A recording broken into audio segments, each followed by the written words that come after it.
Hey everybody, I hope you're as excited for today's lesson as I am. Today we're going to be going over greatest common factor. We have 3 steps we're going to be following. So 1 is to find the greatest common factor of each of our terms. Step 2 is going to be to divide each term in the polynomial by that factor. And then step 3, we're going to write the factors like this. So the factor is going to go outside of the parentheses, and whatever's left over is going to go inside of the parentheses. Let's see a couple examples. We're going to start off with constants, which are the regular counting numbers, and then we're going to move into variables. So starting with example 1, which is 12 plus 30, we're going to do step 1, which is find the greatest common factor of all terms.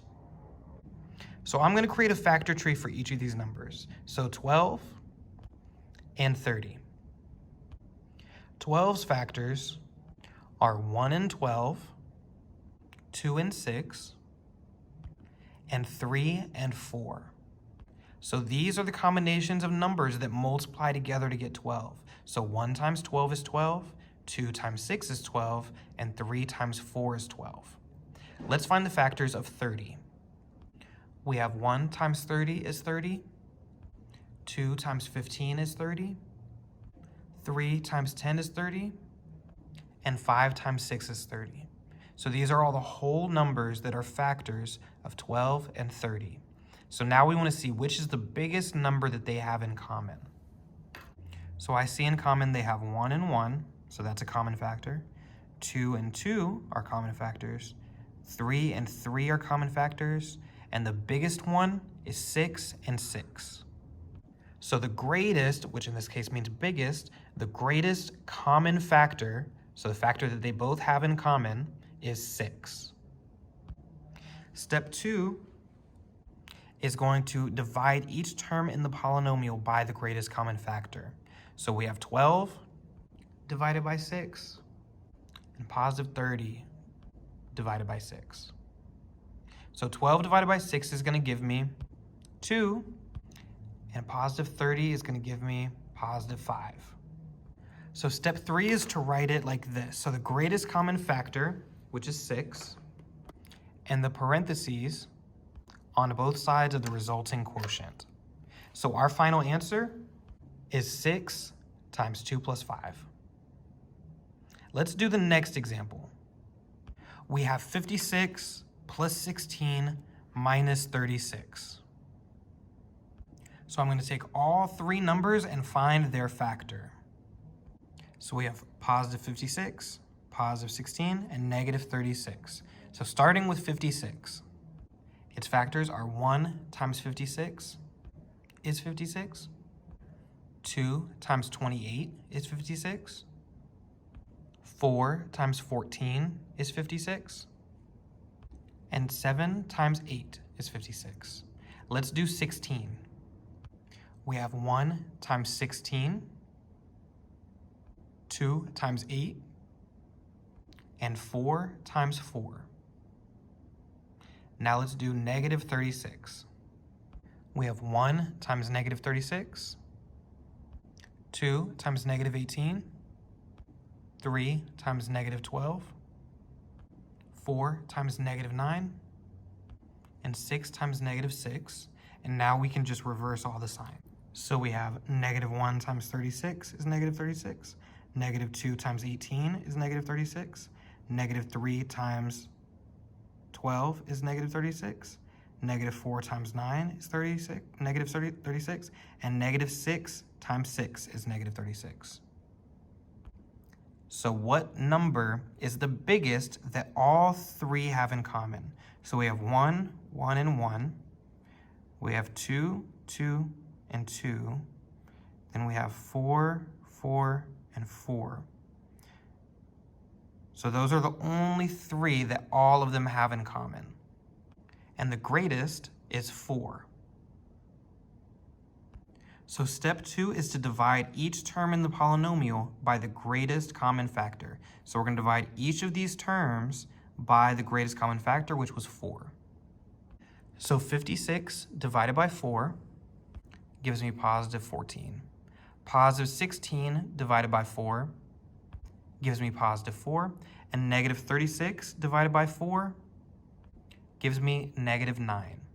So now I'm going to write the factor, so the greatest common factor outside of parentheses, and the resulting quotient goes inside of parentheses. So our final answer is 4 outside of parentheses times 14 plus 4 minus 9. Let's do example 3, 5a minus 10b. What I'm going to do is I'm going to factor the numbers like normal, and I want to see if each term has any variables in common. In this example, a is with one term and b is with the other term. So those are not common. So we're just going to do this one like normal. We have our constants 5 and 10, so let's factor them. The only factors for 5 are 1 and 5, and for 10, we have 1 and 10, and we have 2 and 5. So the greatest factor they have in common is 5. Step 2 is going to be to divide each term in the polynomial by the greatest common factor. So I want to divide 5a by 5, and I want to divide negative 10b by 5. If we divide 5 by 5, we'll get 1, and let's just bring down the a. And if we divide negative 10 by 5, we'll get negative 2. And then we'll just bring down the variable b. Step 3, we're putting the resulting quotient inside of parentheses. And outside of it, we're putting the greatest common factor, which was 5. So our final answer is 5, and in parentheses, we have a minus 2b.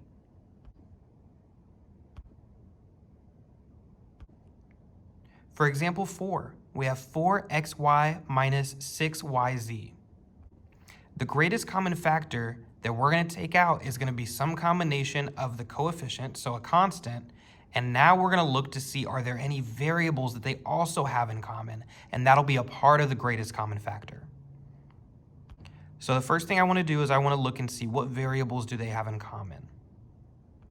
And they have x only in this one, so it's not in that one. Then we have y in this one, and z is only in this one. So y is going to be a part of the greatest common factor. So that y is going to be factored out later. So now let's look at the coefficients, 4 and negative 6. And we want to find their greatest common factor. So for 4, we have 1 times 4 is 4, and 2 times 2 gives us 4. For negative 6, we have 1 times negative 6, and 2 times negative 3, then negative 1 times 6, and negative 2 times 3. So the greatest common factor they have is 2. You'll notice I only circled one of the 2's. That's because I'm only going to be able to factor out one factor from each of these. So our greatest common factor is 2, and because they both have the y, it's going to be 2y is our greatest common factor. So now what we want to do is we want to divide by this factor. We're going to divide both terms in the polynomial by 2y. Just want to make it clear that's y, that's not 4. So we're going to divide 4xy by 2y, and we'll get 4 divided by 2 is 2. Bring the x down. And then y divided by y is 1. That cancels itself out, so I don't have to worry about it. Then we have 6yz divided by 2y. So 6 divided by 2 gives me, or negative 6 divided by 2 gives me negative 3. Y divided by y is 1, so that just cancels itself out. And then z is going to be brought down. So our final answer, our greatest common factor, 2y times, in parentheses, 2x minus 3z. So what we're doing is we're taking the greatest common factor, we're putting it outside of the parentheses, and dividing the rest and keeping that in parentheses. So that if I was to remultiply this out, I would get this answer again. So now we're going to move on to the last two examples. I want to see what variables we have in common. And I see x, so x is also here, but there's no x here, so that does not count as a common factor. It has to be in all three of the terms. So let's look at y. Y is right here, but it's not in the second term, so that means it's not a greatest factor. Then we have x, again, it's only in those two, and z is only in these two. So none of them have variables in common with all of the other terms. So the variables are just going to stay where they're at. Now I'm going to take the coefficients and find their greatest common factor. So we have 10, -4, and +6, and we're going to find their factors. So 10, we have 1 times 10 is 10, and 2 times 5 is 10. Then we have -4. 1 times -4 is -4, and 2 times -2 is -4. Then we have -1 times +4, and -2 times 2 is -4. Then I want to do +6. We have 1 times 6 is 6, and 2 times 3 is 3. I know a question might be, how do you know whether or not to use the negatives versus positives? And the key is, if the first variable set is positive, we're going to use a positive greatest common factor. So here, the greatest factor that they all have in common is going to be 2. All three of these numbers have 2 as a common factor. So now we want to divide each of the three terms by 2. So 10 divided by 2 gives me 5, and then I bring down the xy. -4 divided by 2 gives me -2, and I'm going to bring down the variables xz. And +6 divided by 2 is +3, and I'm going to bring down the variables yz.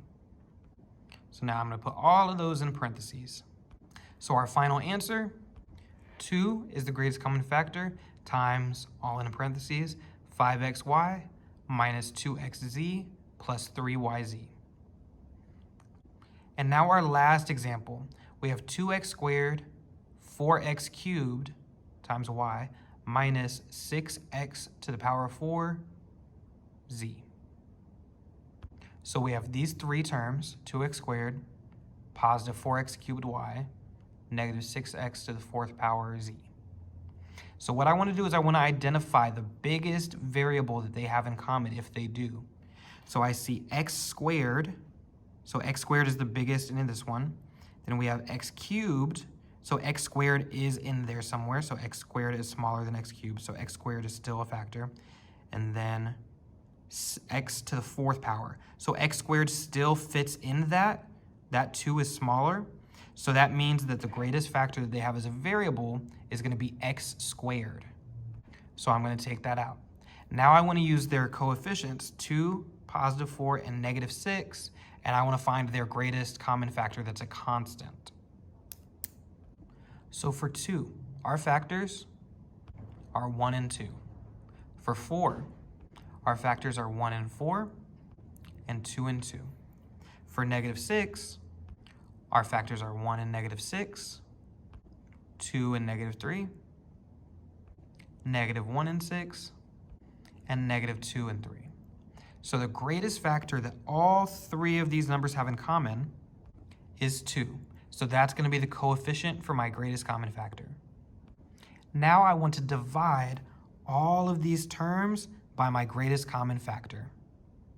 So 2x squared divided by 2x squared. Remember, anything divided by itself is 1. So 2x squared divided by 2x squared gives me 1.